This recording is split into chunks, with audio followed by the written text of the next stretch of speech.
ওকে, আমরা যেখানে ছিলাম, আমাদের ক্যাশ কোডিং এর লাস্ট পার্টে আমরা ছিলাম। আমরা বাকিগুলাকে আমরা মোটামুটি সিলেক্ট করে ফেলছি। যেগুলা তা আছে, আমাদের সবগুলাকে আমরা সিলেক্ট করে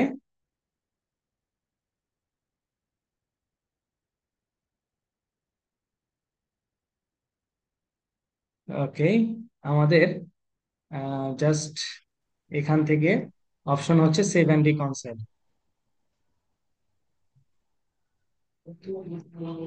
আর বাকি যে একটা আছে ইনওয়ার্ড পেমেন্ট, তাই না? এটার ডিটেলসটা আমরা একটু দেখার চেষ্টা করব। রিকনসাইল অপশনে যাব।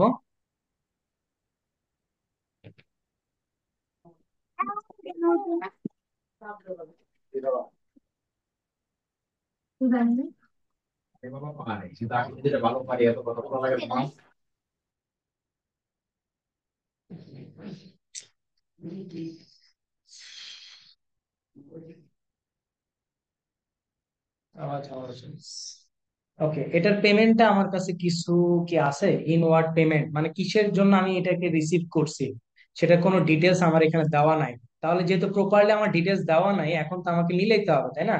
আমি আপাতত পক্ষে এটাকে ট্রান্সফার করে নিই, ট্রান্সফার দিয়ে নিলাম। দেখেন, যেহেতু আমার কাছে প্রপারলি ডকুমেন্ট নাই, ডকুমেন্ট থাকলে তো অবশ্যই সেটা দেখে মিলাবো। কিন্তু ডকুমেন্ট নাই বিধায় আমি জাস্ট ট্রান্সফার করে নিই, ঠিক আছে? 399.47, আমি একটু স্টেটমেন্টটাকে একটু খেয়াল করে আসি। 399.47, দেখেন, তাহলে আমার বিগিনিং ব্যালেন্স এন্ডিং ব্যালেন্স মিলে গেছে। এখন আমার রিকনসিলেশন কিন্তু ডান, মানে ক্যাটাগরাইজেশন করা শেষ হলে আমাদের রিকনসিলেশন ওকে হয়ে যাবে। হ্যাঁ, আচ্ছা, ঠিক আছে। তারপর এবার আসেন রিকনসিলেশন রিপোর্ট। এখন যদি আপনি রিপোর্ট জানতে চান, এখান থেকে রিপোর্ট অপশনে যাইতে পারেন। গিয়ে আপনি রিকনসিলেশনের জন্য ব্যাংক রিকনসিলেশন সামারি, এটা হচ্ছে জানুয়ারি 2020 1 তারিখ থেকে জানুয়ারি 2020 31 তারিখ, মেট্রো ব্যাংক। এই যে দেখেন আপনার রিকনসিলেশন রিপোর্ট। ওকে, এখন আপনি চাচ্ছেন এটাকে ডাউনলোড করার জন্য। দেখি মোর অপশনের পাশে তারা আমাকে কিছু কি দিচ্ছে, রিঅর্ডার পয়েন্ট, কোনো কিছু দিচ্ছে না। আচ্ছা, আপডেট মার্চ ডাটা।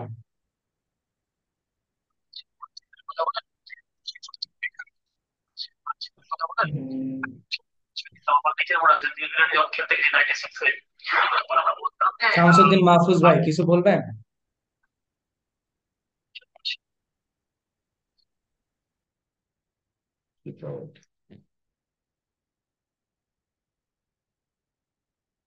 আচ্ছা, এইভাবে তারা কি দিবেন আমাকে ট্রান্সলেশন?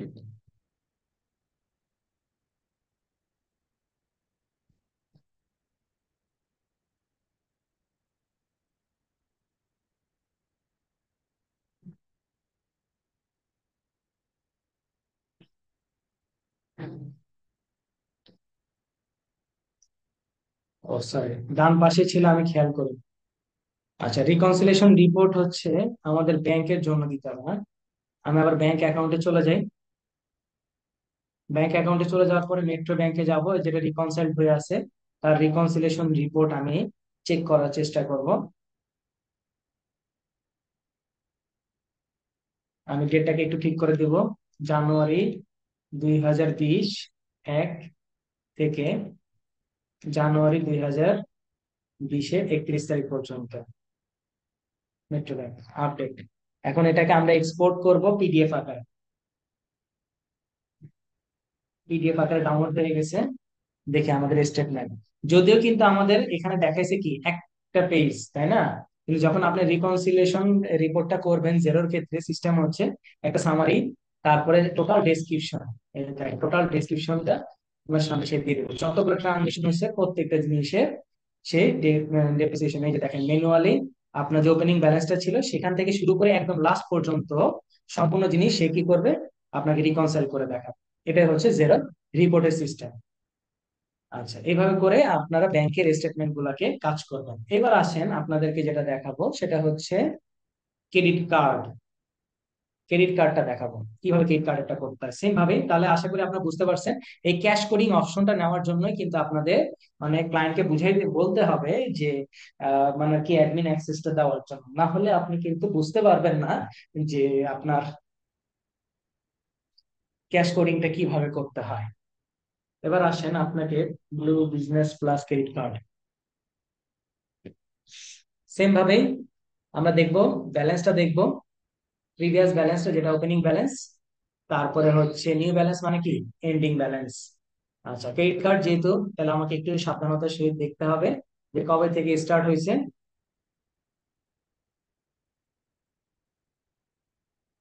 2020-এর ডিসেম্বর মাসে, তাই না?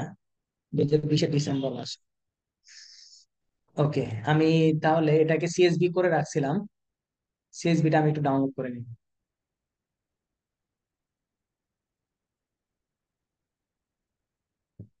আচ্ছা, সিএসবি ডাউনলোড করা শেষ। এবার আমি ওপেনিং বিগিনিং ব্যালেন্সটাকে দিব, দিয়ে আমি চেষ্টা করব ওপেনিং ব্যালেন্সটাকে মিলানোর জন্য।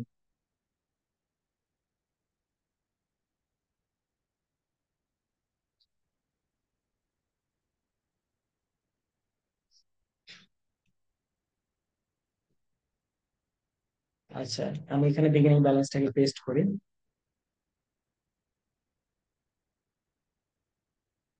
দেখি রিভার্স করা আছে কিনা।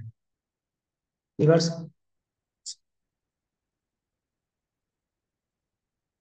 রিভার্স করা থাকলে কিন্তু আবার অনেক সময় নাও মিলতে পারে, আমরা এটা একটু যোগফল দেখার চেষ্টা করব। সাম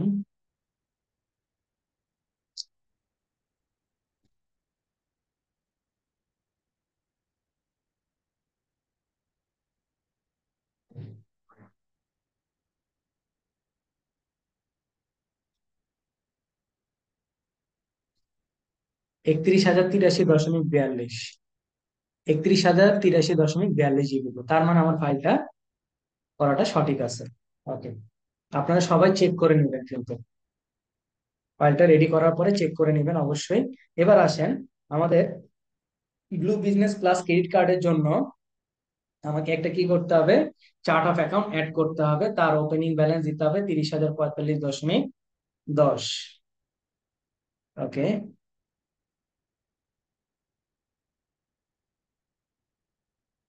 চার্ট অফ অ্যাকাউন্টসে যাব,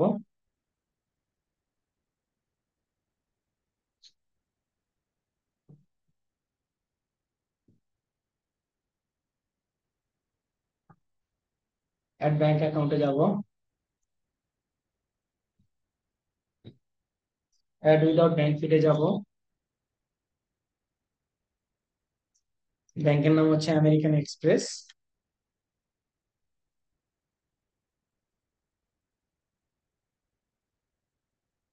American express blue business plus credit card, এটা হচ্ছে ক্রেডিট কার্ডের অ্যাকাউন্ট। লাস্ট ডিজিট দিয়ে দিই, অপশনাল অ্যাড অ্যাকাউন্ট। ওকে, এবার আসেন এটাকে আমরা স্পেন্ড মানি দিয়ে টাকাটাকে বিগিনিং ব্যালেন্সটাকে অ্যাড করি। Blue business plus credit card American express, এটা ওনার নিয়ে আসে ধরলাম,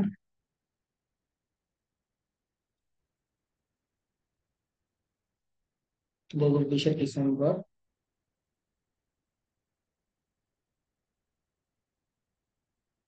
1 তারিখ। ওপেনিং ব্যালেন্স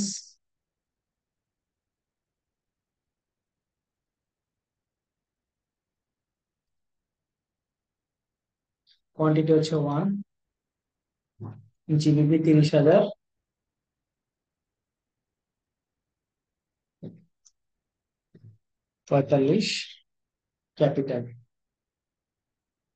নগদ 30,345.10। এটাকে আমরা সেভ করে দিব। আমার ওপেনিং ব্যালেন্সটা অ্যাড হয়ে গেছে। এরপরে ওপেনিং ব্যালেন্সটা যেহেতু অ্যাড হয়ে গেছে, ঠিক একইভাবে আমরা অ্যাকাউন্টিং এর আন্ডারে ব্যাংক অ্যাকাউন্টে আসবো, American express blue business plus credit কার্ডে আগে যে ওপেনিং ব্যালেন্সটা আছে সেটাকে আগে রিকনসাইল করে নিতে হবে। অপশনের পাশে মার্ক অ্যাজ রিকনসাইল্ড, মার্ক অ্যাজ রিকনসাইল্ড ওকে, রিকনসিলেশন ওকে, তারপর আবার ব্যাংকে ফিরে যাব। সেখান থেকে আমাকে ম্যানেজ অ্যাকাউন্টের পাশে ড্রপ ডাউন মেনু থেকে ইম্পোর্ট স্টেটমেন্ট,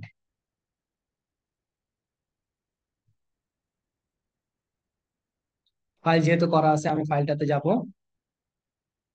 ওপেন করব। নেক্সট, ইম্পোর্টে সবগুলা জিনিস আমাকে দেখে নিতে হবে, কমপ্লিট।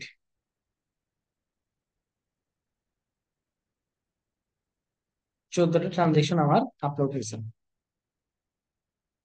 ওকে, এটা হচ্ছে আমার সকল ট্রানজেকশন।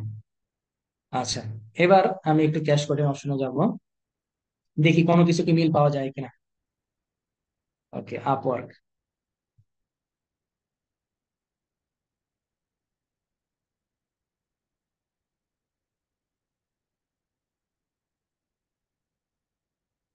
আপওয়ার্কে পেমেন্ট করছে। আপওয়ার্কের পেমেন্টটা বেসিক্যালি হয় legal and professional fee. Professional.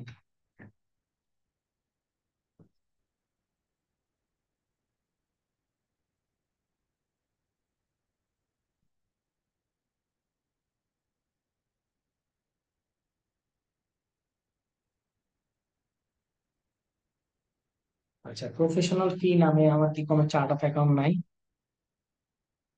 Professional fee, আপওয়ার্কে ম্যাক্সিমাম জিনিসই হচ্ছে আমার প্রফেশনাল ফি নামে আসবে। এক্সপেন্স, আচ্ছা,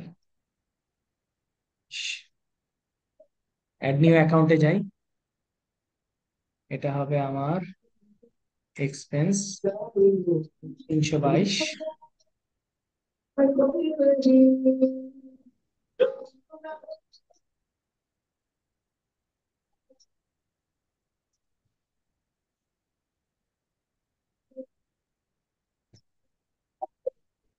ওকে, কি অবস্থা? এক আলহামদুলিল্লাহ। হ্যাঁ, 322। তারপরে হচ্ছে লিগ্যাল এন্ড প্রফেশনাল ফি। আমি চাইলে ইয়ে করে দিতাম, পারতাম হচ্ছে রুল ক্রিয়েট করতে পারতাম, রুল ক্রিয়েট করলাম না যেহেতু অল্প কয়টা, এই জন্য এইভাবে দিয়ে দিলাম। আপওয়ার্কের ম্যাক্সিমাম জিনিস আপনি যখন চ্যাট জিপিটিতে দিবেন তখন সেই বলে দিবে লিগ্যাল এন্ড প্রফেশনাল ফি হিসেবে থাকে। তাহলে যে কয়টা আছে সেই কয়টাকে আমরা সিলেক্ট করব। আরেকজন যে ভাই কথা বলতেছেন, অভি ভাই, মাইকটা কি অফ করবেন?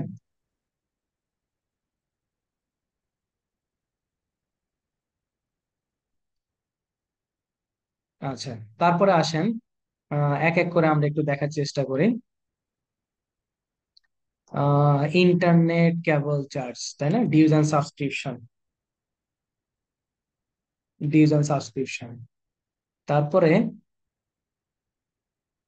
ইন্স্যুরেন্স, তাহলে এটাকে আমরা ইন্স্যুরেন্স দিতে পারি গ্যালকো, ইন্স্যুরেন্স এক্সপেন্স,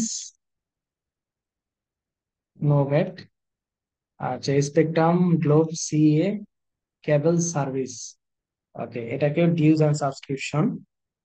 এগুলো সব চ্যাট জিপিটিতে দিলে আপনারা দিতে পারবেন, টেনশনের কিছু নাই। তারপরে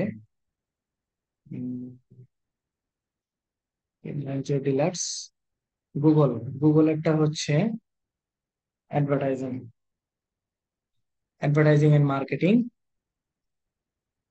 নো ভ্যাট দিলাম। ফোনেক্স অ্যাডজাস্টমেন্ট, ওকে, যে কয়টা আমি করতে পারছি সে কয়টা অ্যাড করে দিব।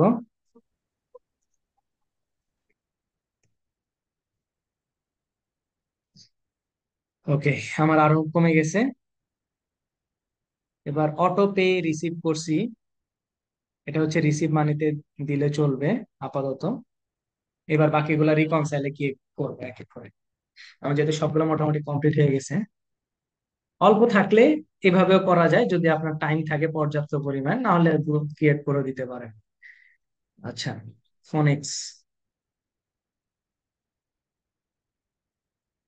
ট্রানজেকশন টাইপ ক্রেডিট, আচ্ছা, যেটা রিসিপ্টটা ছিল অটো পে, ট্রান্সফার করে দিছি। মেট্রো, তারপরে হচ্ছে টেম্বল অটো পে, যেহেতু আমার কাছে পর্যাপ্ত পরিমাণে এখন ডকুমেন্ট নাই, তাহলে যেহেতু আমাকে মিলানোর জন্য কাজটা করতে হচ্ছে, আমি বারবার বলে দিচ্ছি মিলানোর জন্য আমি কাজটা করব। আর যখন আপনারা যে কোনো কাজ করবেন না কেন আপনাদের নিজেদের মতো করে, তখন ডিসকাসে গিয়ে একটা নোট লিখে রাখবেন যে এই কাজটা কি করছেন। পরবর্তীতে আপনার ক্লায়েন্ট এই ডিসকাস অপশনটা দেখে আপনাকে বলে দিবে যে আপনার এই জায়গাটা ভুল হয়েছে বা ঠিক আছে। আচ্ছা, আমি আপাতত পক্ষে ম্যাক্সিমাম ট্রান্সফার মানি করে দিই। আমার কাছে যেহেতু আর কোনো ডকুমেন্ট নাই, তাহলে আমি ট্রান্সফার মানি দিয়ে রাখলাম। ওকে, 31,083.42, 31,083.42। তাহলে এবার আপনি আবার যদি রিকনসিলেশন রিপোর্ট দেখতে চান, ঠিক একইভাবে রিকনসিলেশন ডেটে গিয়ে আপনার প্রত্যেকটা জিনিস আপনি দেখতে পান। এখন ধরেন কোনো কারণে, ব্যাংকের ক্ষেত্রে বলি, যে কোনো কারণে আপনার কোনো একটা ট্রানজেকশন আপনার ভুল হয়েছে রিকনসাইল করা, তখন আপনি কি করবেন, এই অ্যাকাউন্ট ট্রানজেকশনে আসবেন, এসে ওই ধরেন এই ট্রানজেকশন আপনার ঝামেলা হয়েছে, এটাকে সিলেক্ট করে যে রিমুভ এন্ড রিডু, মানে এটাকে রিডু, আবার পুনরায় আগের জায়গায় সে ফেরত দিবে। ফেরত দিলে আসলে আসবে কোথায়, রিকনসাইল অপশনে আসবে। পরে রিকনসাইল থেকে আবার আপনি ঠিকঠাক মতো দেখে পরবর্তীতে আবার অ্যাকাউন্ট ট্রানজেকশনে গিয়ে ঠিক করে দিতে পারেন। এইভাবে হচ্ছে আপনার রিকনসিলেশন গুলো হয়। আর পেইপালের ক্ষেত্রে সিমিলার ভাবে পেইপালের যে স্টেটমেন্টটা বা পেইপালের যে স্টেটমেন্টটা আমি আপনাদের সাথে শেয়ার করছিলাম কুইক বুকসে, সেই স্টেটমেন্টে ব্যবহার করে আপনারা রিকনসিলেশন করবেন। তাহলে আমরা জেরোর যদি রিকনসিলেশনের প্রসেসটা একটু আপনাকে একেবারে সিম্পল ওয়েতে রিমাইন্ড করে দিই, সেটা ব্যাংক হোক, ক্রেডিট কার্ড হোক বা পেপাল যেটাই হোক না কেন, আপনারা সর্বপ্রথম কি করবেন, ওইটার নামে, যে ব্যাংকের নামে আপনি রিকনসিলেশন করতেছেন সেই ব্যাংকের নামে চার্ট অফ অ্যাকাউন্ট আছে কিনা সেটা আগে আপনাকে দেখতে হবে। তারপরে দেখতে হবে হচ্ছে সেই ব্যাংকের নামে আপনার কি ওপেনিং ব্যালেন্সটা আছে কিনা সেটা আপনাকে দেখতে হবে, দুই। তারপরে তা আপনি কি করবেন, ব্যাংকে এসে আপনি ইম্পোর্ট ট্রানজেকশনটাকে ইম্পোর্ট করার আগে আপনাকে ক্লায়েন্ট আপনার পিডিএফ ফাইলটা দিবে, পিডিএফ ফাইল থেকে সিএসভি তে করবেন, যেভাবে আমি আপনাদেরকে শিখে আসছিলাম আগে। পিডিএফ থেকে সিএসভি করবেন, তারপরে অ্যাকাউন্টিং এর আন্ডারে এসে ব্যাংকে এসে সেটাকে, সেই ফাইলটাকে ইম্পোর্ট করবেন।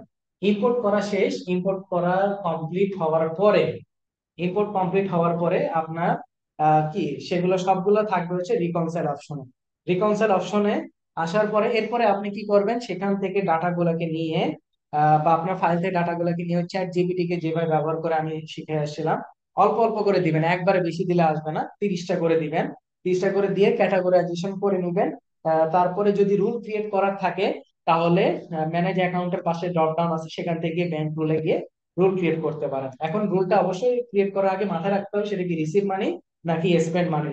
ঠিক আছে, আপনি ট্রানজেকশন গুলো দেখলে বুঝতে পারবেন রিসিভ মানি অথবা স্পেন্ড মানি। তারপরে যদি আপনার রুল ঠিকঠাক মতো অ্যাপ্লাই হয়, তাহলে ক্যাশ কোডিং অপশনে আসলে আপনি সেই প্রত্যেকটা যেগুলো রুলে অ্যাপ্লাই হয়েছে সবগুলোকে সিলেক্ট করে একেবারেই আপনি কি করবেন, সেটাকে রিকনসাইল করে ফেলবেন। আর বাকি যেগুলো থাকবে সেগুলো আপনার রিকনসাইল অপশনে থাকবে, অথবা ক্যাশ কোডিং থেকেও আপনি চাইলে ম্যানুয়ালি এক এক করে করবেন। প্র্যাকটিক্যাল লাইফে কিন্তু তাই ঘটে, আপনার ম্যাক্সিমাম ট্রানজেকশন ক্লায়েন্টের দেখবেন যে রিপিটেডলি ঘটে। ঠিক আছে, আপনার বারবার ক্লায়েন্টকে নক দেওয়ার প্রয়োজন পড়ে না, ওই একবার প্রথমবারই আপনার রিকনসিলেশন করতে ঝামেলা হবে, তারপরে আপনি নিজের মতো করে করতে পারেন। কারণ repeated transaction, repeated taxing system, repeated pay, repeated description, similar জিনিস থাকবে।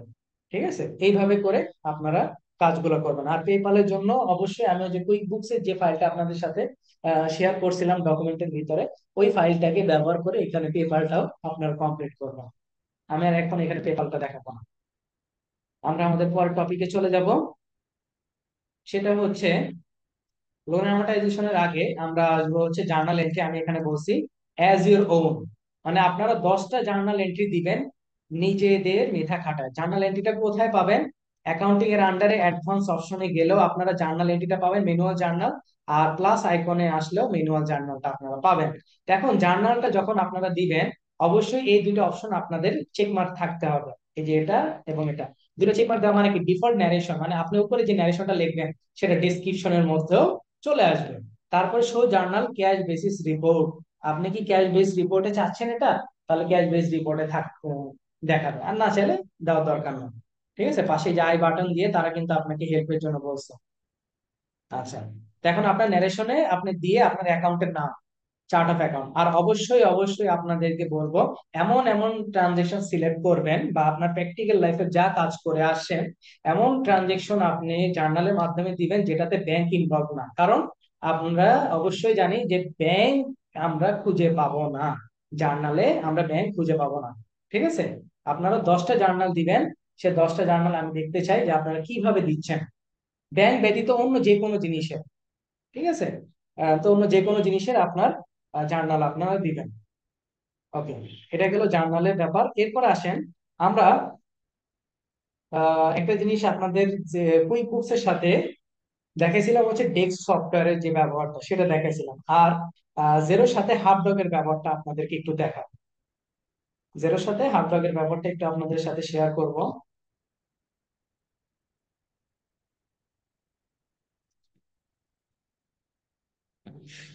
হাফডগ, ডেস্ক এগুলো সব সিমিলার প্যাটার্ন দেখায় রাখলাম, যদি কোনো সময় মানে বাই চান্স থেকে যান তখন যাতে কাজ করতে পারেন সেই জন্য আসলে বেসিক্যালি দেখানো। ওকে, হাফডগের সাথে কিভাবে জেরো কানেক্ট করতে হয়, ডেক্সের সাথে কানেক্ট করা যায়, কোনো সমস্যা নাই। প্রথমে হাফডগ লিখে সার্চ করবেন গুগলে। হাফডগ লিখে সার্চ করলেই, হাফডগ লিখে সার্চ করলে আপনার তা আসবে গুগলে হাফডগ। হাফডগটার প্যারেন্ট অর্গানাইজেশন দেখেন জেরো, জেরো সফটওয়্যারই হচ্ছে হাফডগের বেসিক্যালি মালিক। ঠিক আছে, আচ্ছা। তারপরে হাফডগ হচ্ছে ট্রাই হাফডগ ফর ফ্রি, এটাও ফ্রিতে ওপেন করা যায়। তারপর সাইন আপ উইথ ইমেল, এখানে আসেন কয়েকটা জিনিস আপনাদেরকে দেখাবো। সেটা হচ্ছে ফার্স্ট নেম, লাস্ট নেম, আপনার phone number, company email, country, post code, work email, password. এইগুলা আপনার কি ক্লায়েন্টের যেহেতু অ্যাকাউন্ট, আমরা ক্লায়েন্টের অ্যাকাউন্ট ওপেন করতেছি হাফডগ এর জন্য, তাহলে ক্লায়েন্টের জিনিসগুলো থাকতে হবে। আর যদি আপনার বুক কিপিং বা অ্যাকাউন্টেন্ট হিসেবে যদি আপনি অ্যাকাউন্ট ওপেন করতে চান তাহলে আপনি এখানে ইয়েস দিবেন, তাহলে উপরে ইনফরমেশন গুলো আপনার থাকতে হবে। আচ্ছা, তারপরে আপনার ইমেল একটা যাবে, ইমেল গিয়ে ইমেল ভেরিফাই করবেন, কনফার্মেশন করার পরে তারপর ইমেল এবং পাসওয়ার্ড দিয়ে সাইন ইন করবেন। সাইন ইন করার পর এটা হচ্ছে আপনার হাফডগের ইন্টারফেস, এটা হচ্ছে আপনার হাফডগের ইন্টারফেস। হাফডগের ইন্টারফেসে আসার পরে আপনার এখানে দেখেন জেরোর সাথে কানেক্ট করা যায়, কুইক বুকস এর সাথে, bill.com এর সাথে, বিভিন্ন ইয়ার সাথে কানেক্ট করা যায়, ক্লাউড অ্যাকাউন্টিং সফটওয়্যারের সাথে। তারা একটা মানে আর কি ইয়ে দিবে, ডেমো একটা প্র্যাকটিস করার জন্য দিবে। তারপরে আপনারা যখন হাফডগের সেটিংসে যাবেন, সেটিংসে যাওয়ার পরে ইউজার্স অপশনে এখানে ইনভাইট ইউজার্স, এইখানে বেসিক্যালি আপনার ক্লায়েন্ট আপনাকে ইউজার অ্যাক্সেসটা দিবে। ঠিক আছে, ইউজার অ্যাক্সেসটা দিবে হাফডগের। তারপরে হচ্ছে অর্গানাইজেশন, এখানে ক্লায়েন্টের ডিটেলস গুলো থাকবে, ক্লায়েন্টের সাবস্ক্রিপশনটা থাকবে কারণ এটা সাবস্ক্রিপশন দিয়ে কিনতে হয়। তারপরে profile, password, two step verification, এগুলো ক্লায়েন্ট সবগুলো করে নিবে। তারপর ইন্টিগ্রেশন অপশনে আসলে এটা কিসের সাথে ইন্টিগ্রেট করবেন, জেরোর সাথে ইন্টিগ্রেট করতে চাইলে জেরোর সাথে ইন্টিগ্রেশন কমপ্লিট করবেন। তারপরে কানেক্টেড করে নিবেন জেরোর সাথে। অবশ্যই এটার জন্য আপনার বাম পাশে আরেকটা ট্যাবে জেরোর যে কোম্পানিটার সাথে আপনি ইন্টিগ্রেশন করতে যাচ্ছেন সেই কোম্পানিটা আপনার অন থাকতে হবে। ওকে, কানেক্টেড হওয়ার পরে এবার আপনার এই যে আপলোড ডকুমেন্টে আসলে আপনারা এখানে কি করতে পারবেন, ডকুমেন্টটা আপলোড করতে পারবেন, যে কোনো ফাইল তারা সাপোর্ট করে, জেপিজি বলেন, পিএনজি বলেন বা পিডিএফ বলেন, এটাকে এখান থেকে ব্রাউজ করে দিতে হবে। দেওয়ার পরে আপনার সেটা কোথায় আসবে, ইয়াতে আপনার ইন্টারফেসে চলে আসবে। আর প্রথমে যে দেখাইছিলাম ফক্স গ্লোব স্টুডিও, এই ফক্স গ্লোব স্টুডিওটা হচ্ছে তারা ডেমো প্র্যাকটিস করার জন্য একটা ইনভয়েস আপনাকে দেয়। ঠিক আছে, এটাকে সিলেক্ট করলে এটার মাঝে দিয়ে হচ্ছে আপনার কি দেখাচ্ছে, প্রিভিউ দেখাচ্ছে, ডান পাশে হচ্ছে আপনার প্রত্যেকটা ডিটেলস। ওকে, এই বাম পাশে মাঝখানের প্রিভিউর সাথে ডান পাশের ইয়েগুলো, ডকুমেন্ট টাইপটা কি হবে, সাপ্লায়ারের নেমটা এখান থেকে দেখবেন, তারপরে এখান থেকে ডেটটা দেখবেন, টোটাল অ্যামাউন্টটা এখানে খেয়াল করবেন, জিবিবি, তারপর ট্যাক্স রেটটা কত পার্সেন্ট ধরা হয়েছে। অবশ্যই এই ট্যাক্স রেটটা কিন্তু আপনার জেরো সফটওয়্যারের ভিতরে থাকতে হবে, যদি না থাকে তাহলে কিন্তু কোনোদিনও আপনার এখানে নিবে না। ঠিক আছে, কারণ যেহেতু কানেক্টেড করছেন তাহলে ওই জেরো সফটওয়্যারের সাথে আপনার ট্যাক্স রেট বলেন, আপনার নাম বলেন, সাপ্লায়ারের নাম বলেন, এ প্রত্যেকটা জিনিস কিন্তু সিমিলার থাকতে হবে, কারেন্সি বলেন, এগুলো সিমিলার থাকতে হবে। তারপরে আসেন জেরোতে আপনি এই জিনিসটা কি আকারে পাবলিশ করবেন, ডেস্টিনেশন মানে আপনি এখানে কি আকারে পাবলিশ করবেন, এটার স্ট্যাটাসটা কি হবে। প্রথম এটা ড্রাফট আকারেই থাকবে, পরবর্তীতে এটাকে দেখে মানে আপনাকে অ্যাপ্রুভ করতে হবে। তারপরে লাইন আইটেম কয়টা লাইন, সেই কয়টা লাইন আপনাকে দিতে হবে, যদি একটা লাইন থাকে তাহলে সিঙ্গেল লাইন, যদি মাল্টিপল থাকে মাল্টিপল লাইন ব্যবহার করবেন। এই যে যখন পাবলিশ করবেন তখন সেটা জিরোতে এসে ওই কোম্পানির আন্ডারে সেটা, যেহেতু আমি বিল আকারে পাবলিশ করছি, তাহলে সেটা কোথায় দেখাবে? আমার বিল অপশনে ড্রাফট আকারে এটা দেখাবে। ঠিক আছে, ড্রাফট আকারে দেখাচ্ছে। তারপরে আমরা যথারীতি এটাকে দেখবো। ওপেন করলেই দেখবেন যে বাম পাশে আবার ওই সেম জিনিসটাই দেখাচ্ছে, ডান পাশে এখানে কি আপনি যে হাফডক থেকে নিয়ে আসেন সেই জিনিসগুলো আপনার এখানে শো করতেছে। তারপর এটাকে জাস্ট অ্যাপ্রুভ করে দিয়ে সিমিলার ভাবে আমরা পেমেন্টের দিকে চলে যাব। আর তাহলে আপনার এখানে কাজটা কি? বেসিক্যালি আপনার কাজটা হচ্ছে এইখানে এই যে আপলোড করবে আপনার ক্লায়েন্ট। আপলোড করার পরে জিনিসগুলো আপনি দেখবেন, প্রিভিউটা দেখে ঠিকঠাক মতো আপলোড করছে কিনা। যদি ক্লায়েন্ট ভালো হয় তাহলে সে আপলোডও করে দিবে। দেন আপনি এখানে এসে আপনার জেরো সফটওয়্যার এসে সেই জিনিসটাকে দেখবেন। ওপেন করার পরে আপনি এখানে প্রিভিউ দেখে সেটার সাথে ম্যাচ করবেন। ম্যাচ করে দেন আপনি এটাকে অ্যাপ্রুভ করে দেবেন। আপনার কাজ হচ্ছে এতটুকুই। পরে জাস্ট দুইটা তিনটা ধাপ আপনাকে কাজ করতে হবে। এই কাজগুলো কেন করা হয় আসলে? এই যে থার্ড পার্টি অ্যাপস গুলো না থাকলে আসলে ক্লাউড অ্যাকাউন্টিং এ কাজ করার জন্য একটু অসুবিধার সম্মুখীন হইতে হয়। এই জন্য থার্ড পার্টি অ্যাপস গুলার উদ্ভব হয়েছে। কারণ আমাদের যত ধরনের ফাইন্যান্সিয়াল ডকুমেন্ট, সে ফাইন্যান্সিয়াল ডকুমেন্ট যাতে একেবারেই মানে ইজি ওয়েতে যাতে আমরা আপলোড করতে পারি without any error or fixing, এই জন্যই আমাদের এই থার্ড পার্টি অ্যাপস গুলা ব্যবহার করা হয়। তাহলে আমি থার্ড পার্টি অ্যাপস কিন্তু সবচেয়ে দুইটা যে সফটওয়্যার আছে, একটা হচ্ছে টেক্সট আর একটা হচ্ছে হাবডক। এই টেক্সটের মাধ্যমে কিভাবে আমরা কুইক বুকসে করে আসি, ঠিক জেরোর মাধ্যমে সিমিলার ভাবে ডেক্সটে আপনি কাজ করতে পারেন। আর হাবডক দিয়ে আমি জেরোটা দেখালাম। হাবডক দিয়ে সিমিলার ভাবে আপনি কি করতে পারেন, আপনি কুইক বুকসেও কানেক্টিভিটি করে নিতে পারেন। এখন এগুলা কখন হয়? যখন আপনার ক্লায়েন্ট অনেক বাল্ক কোয়ান্টিটির ফাইন্যান্সিয়াল ডকুমেন্ট আপনার তার কাছে অ্যাভেলেবেল থাকে, সেই ক্ষেত্রে আপনার এই কাজগুলা একটু জানতে হয়। ঠিক আছে, আর প্রত্যেকটা ইন্টারফেস এগুলো চেঞ্জেবল। ওকে, এরপরে আসেন ব্যাংক লোন অ্যামortization। আমাদের যে আজকের লাস্ট টপিকটা ব্যাংক লোন অ্যামortization। সেম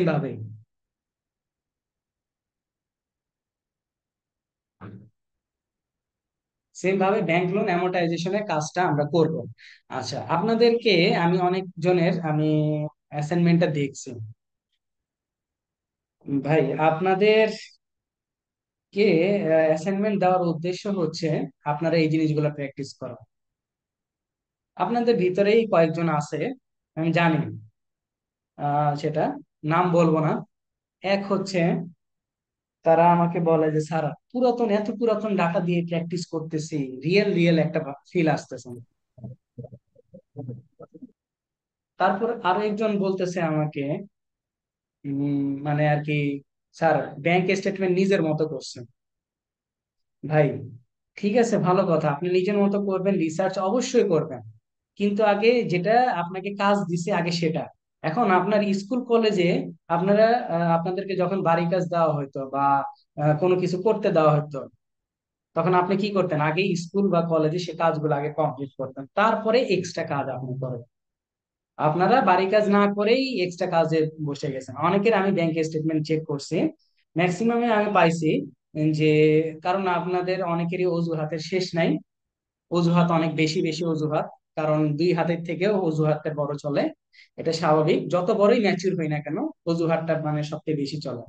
তারপরে দেখলাম যে তারা নিজেদের মতো করে মানে আর কি অ্যাসাইনমেন্ট সাবমিট করে। ভাই আমি অ্যাসাইনমেন্ট গুলো সত্যিকার অর্থে দেখি, আমার যত কষ্টই হোক, আমি হসপিটাল দৌড়াদৌড়ি করি, যেখানেই থাকি না কেন, আমি অফিসে থাকি, আমি কিন্তু অ্যাসাইনমেন্ট গুলো চেক করি। এটা ভুলেও ভাবেন না যে মানে আর কি স্যার অ্যাসাইনমেন্ট চেক করানো। নিজের মতো করে দুটা তিনটা করে দিব, বাস অ্যাসাইনমেন্ট তো সাবমিট হয়ে গেছে। আর অ্যাসাইনমেন্টের সবার উদ্দেশ্যে বলি, যেখানে 21 জন আছেন বা 20 জনের মতো আছেন, সবার উদ্দেশ্যে বলবো অ্যাসাইনমেন্ট শিটটা লক হয়ে যাবে আপনাদের ক্লাস শেষে। সো আপনাদের প্রজেক্ট আপনারা দ্রুত গতিতে জমা দেন। আপনারা কি কিভাবে প্র্যাকটিস করেন? এক একজনে আমি দেখছি যে সে 6টা 7টা কোম্পানি প্র্যাকটিস করতেছে, অথচ তার এখানে অ্যাসাইনমেন্ট জমা দেওয়ার কোনো খবর নেই। এরকম অনেক ব্যক্তি আছে আপনাদের সাথেই ক্লাস করতেছে। ঠিক আছে, এই কাজটা করবেন না, দয়া করে অ্যাসাইনমেন্ট গুলাকে মানে কি প্রপারলি কমপ্লিট করান। আমি অ্যাসাইনমেন্ট ক্লাস শেষ হয়ে মার্কেট প্লেসের ক্লাস শেষ হবে, তার 2 দিন পরে আমি অ্যাসাইনমেন্ট শিটটা লক করে দেবো। এরপরে আপনি অ্যাসাইনমেন্ট করেন না করেন আমার বিন্দু মাত্র দেখান আমার কোনো ইচ্ছা থাকবে না। কারণ আমি দিন শেষে ওই মেসেজের রিপ্লাই গুলো ওইভাবেই দিব। আমি আবারও বলে দিচ্ছি, মেসেজের রিপ্লাই গুলো আমি ওইভাবেই দিব আপনাদের অ্যাসাইনমেন্ট শিটের আমল নামার উপরে আর অ্যাটেন্ডেন্স শিটের আমল নামার উপরে। এখন সেটা ভালো লাগুক আর না লাগুক, আমার এটা বিন্দু মাত্র দেখার বিষয় না, কে কি বললো না বললো। কারণ ক্লাস আমার আমার প্যাটার্নে আপনাকে চলতে হবে। যদি না চলতে পারেন, ওয়েলকাম, আপনি অন্য মেন্টরের ক্লাস করতে পারেন।